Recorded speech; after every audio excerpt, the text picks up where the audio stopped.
আলাইকুম ভাই। ওয়ালাইকুম আসসালাম রহমতুল্লাহ বারকাতু। ভাইজান আপনার মাথায় একটা নৌকা এবং আপনার গলায় কিন্তু অসংখ্য শেখ রাসেলের ছবি থেকে বঙ্গবন্ধুর ছবি আছে এবং গায়ে পতাকা জোড়ানো আছে। আসলে আপনার পরিচয়টা কি? আমার পরিচয় বলতে গেলে আসলে সবার একটা পরিচয় থাকে। আর আমার পরিচয় হচ্ছে, আমার নাম হচ্ছে নয়ন। কিন্তু আমি যেহেতু দেশপ্রেমের কথা বলি, দেশের কথা বলি, জনগণের কথা বলি, প্রশাসন, এই যে আমাদের ডেভেলপমেন্ট হচ্ছে আমার জীবনে, আমি সবচেয়ে মানে আমি মনে করি যে আমি সৌভাগ্যবান যে আমরা এই বাংলাদেশে জন্মগ্রহণ করেছি। আমাদের এই জাতির জনক বঙ্গবন্ধু শেখ মুজিবুর রহমানকে আমরা পেয়েছি, তো ওনার কারণে বাংলাদেশটা পেয়েছি। কারণ আমরা একটা মিশ্র সংকর জাত, আমাদের এখানে চায়নার মতো ছোট, আফ্রিকার নিগ্রোর মতো কালো, তো আসলে একটা বিচিত্র একটা জনগোষ্ঠী। এটাকে উদ্বুদ্ধ করে পাকিস্তানি যে বর্বর, তাদের থেকে যে বাংলাদেশ স্বাধীন করা, আসলে বঙ্গবন্ধুকে আমাদের অনেক সালাম জানানো উচিত, শ্রদ্ধা জানানো উচিত। আর সবচেয়ে বড় কথা যে ওনার সাথে জাতীয় চার নেতা ছিল, অনেক মুক্তিযোদ্ধা ছিল, অনেকের আসলে সবাই মিলে চেয়েছিল কিন্তু পারেনি। আসলে সেই 75 15 আগস্ট সেই রাসেলকে পর্যন্ত বলেছে তোমার মার কাছে পাঠিয়ে দিব বলে মেরে ফেলেছে সেই বর্বর। আসলে এরা অনেক নিষ্ঠুর।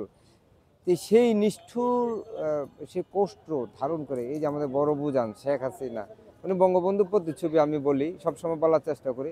এবং আমাদের ছোট বুজান যে আমাদের শেখ রেহানা, বঙ্গমাতার প্রতিচ্ছবি আমি বলার চেষ্টা করি। কিন্তু মানে আমার মত আর কি, এটা একটা তো আসলে তারা দুজনে কিভাবে কষ্টটাকে শোককে শক্তিতে পরিণত করে কিভাবে দেশটাকে এগিয়ে নিয়ে যাচ্ছে, বিশাল মিরাকেল। আচ্ছা, আমি একটু পরে ওই বিষয়টা একটু পরে আসতেছি।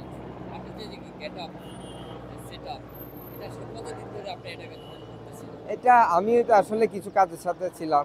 যখন 13 সালে যে আগুন সন্ত্রাসটা হয়েছে, তখন আমি কম্পিউটার বেসে কাজ করতাম, অফিসিয়াল জব বা কম্পিউটার বেসে বা অফিসিয়াল।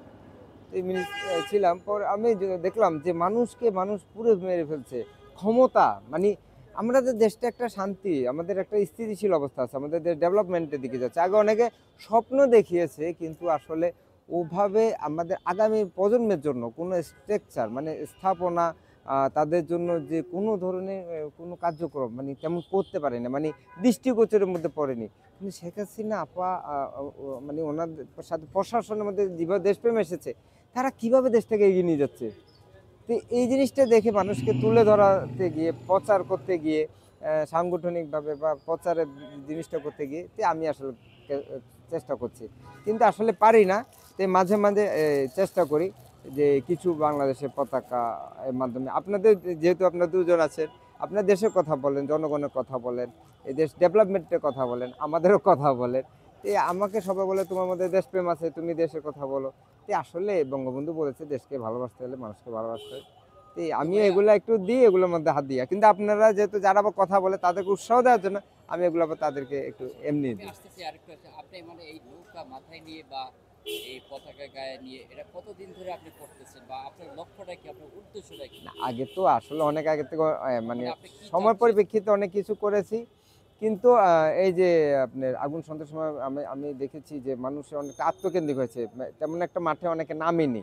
তখন আমি দেখলাম যে আমি যদি একটু তুলে ধরি, একটু কথা বলি, একটু বিচিত্র সাজে, একটু লাল সবুজ দিয়ে যদি পতাকা দিয়ে, তখন চেষ্টা করছি, ওইভাবেই আছি। কিন্তু কোনো ডেভেলপ হয়নি। আগে আমি যেভাবে ছিলাম, আগে হিরো বলা যায় বা খুব স্বাবলম্বী ছিলাম। এখন করতে করতে আসলে নিঃস্বর দিকে, কিন্তু কারোর থেকে অনুদান বা কোনো ধরনের আসলে এগুলো পাইনি।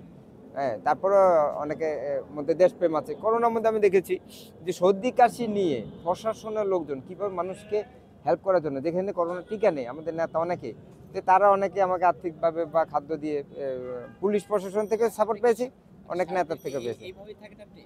হ্যাঁ, এবার থাকার চেষ্টা করি যেখানে সোনার মানুষ আছে, যেখানে সোনার মানুষদের সাথে কথা বলা যায়, তাদের সাথে মিশা যায়, তাদেরকে উজ্জীবিত করা যায়, দেশের কথা, প্রশাসনের কথা, আমাদের ডেভেলপমেন্টের কথা। অরাজকতা বিশৃঙ্খলার বিরুদ্ধে আমি একটা মানে আমার একটা মেসেজ আমি এটা দেওয়ার চেষ্টা করি। আমার কাছে মাঝে মাঝে একটা পাল থাকে, মানে প্লে কার্ড, মানে প্রতীকী পাল, পালের মধ্যে কিছু দেশের ডেভেলপমেন্ট, দেশের উন্নয়নের কথা বলার চেষ্টা করি। এই আসলে চেষ্টাই করছি, মানে বেশি একটা পারি না। তারপর অনেকে বলে তুমি দেশপ্রেমের কথা বলো, দেশের কথা বলো, তোমার কাছে তো দেশপ্রেমের বিশাল ভান্ডার। যেহেতু আপনি এই গেটআপে থাকেন, হ্যাঁ, হ্যাঁ। যেহেতু একটা আওয়ামী লীগের একটি অফিসের সামনে বড় বড় এখানে নেতা কর্মীদের সামনে আমি দেখলাম সালাম দিলেন, হাসান মাহমুদ স্যারকে সালাম দিলেন, অমুক নেতাকে সালাম দিলেন, তাদের থেকে আপনি কোনো কোনো কিছু সহযোগিতা বা সাহায্য কিছু পেয়েছেন কিনা? না, আসলে মানে অনেকে অনেক কিছু পাওয়ার আশা আসলে তাদের কার্যক্রম পরিচালনা করে। তা আমি আসলে যেহেতু দেশপ্রেমিক, সবাই আমাকে দেশপ্রেমিক বলে, আর আমাকে নন ভান্ডারি বলে, মানে দেশপ্রেমের ভান্ডার আছে। তো ওইভাবে আসলে আমি চেষ্টা করি যে সবাইকে উজ্জীবিত করার চেষ্টা করি, সবাইকে উৎসাহ দেয়।